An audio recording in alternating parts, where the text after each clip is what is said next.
तवाए असांजे पाक पैगंबर सल्लल्लाहु अलैहि वसल्लम 1400 साल अग में उम्मत के ॿुधायो आहे अल जन्नतो तश्ताको इला अरबत नफर तालिल क़ुरान हाफिजुल लिसान साइम फी शहर रमज़ान मुतइमुल जीआन औ कमा क़ाल रसूलुल्लाह सल्लल्लाहु अलैहि वसल्लम। और अल्लाह पाक कुरान मजीद में फरमायो फमन ज़ुहज़िह अनिन नारे व उदखिलल जन्नत फ़क़द फास।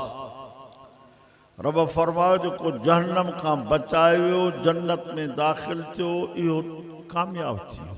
हबीब करीम फरमायो तो तहां समझो था या कब्र खड्डा। फरमायो खड न थो या तो जन्नत जो बाग थो या जहन्नम जो खूरो थो।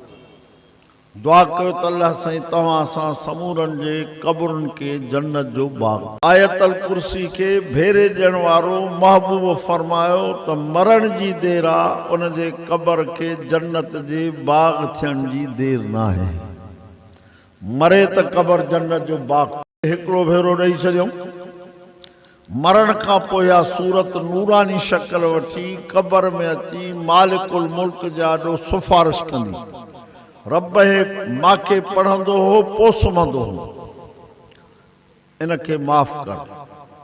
माफ़ नथो करेसि तव्हां क़ुरान मूं कढी छॾ। क़ुरान वारो नूर कब्र में जॾहिं पहुचंदो त कब्र ऊंदा ई रोशन थी। हा मार्च पे कयो त जन्नत के चइनि क़िस्मनि जे माण्हुनि जे ॾिसण जो शौक़ु आहे। हिकिड़ो जेको क़ुरान जी तिलावत थो करे, ॿियो फरमायूं जेको पंहिंजे ज़ुबान जी हिफ़ाज़त थो करे, टियों फरमायूं जेको रमज़ान जा रोज़ा थो रखे। अब रमज़ान जे महीने के अल्लाह साईं 3 हिस्सनि में विरायो। हज़रत मूसा अलैहिस्सलातु वस्सलाम के अल्लाह साईं तूर जबल ते घुराए चयईंसि त 30 ॾींहं रोज़ा रख त पोइ तोखे तौरात ॾियां। अल्लाह इन ते रहम कर। हिन रमज़ान जे महीने में मुस्तफ़ा करीम सल्लल्लाहु अलैहि वसल्लम फरमायो 4 कम ज़रूर कंदा कयो। 2 अल्लाह जे रज़ा लाइ, 2 पंहिंजे फ़ाइदे लाइ।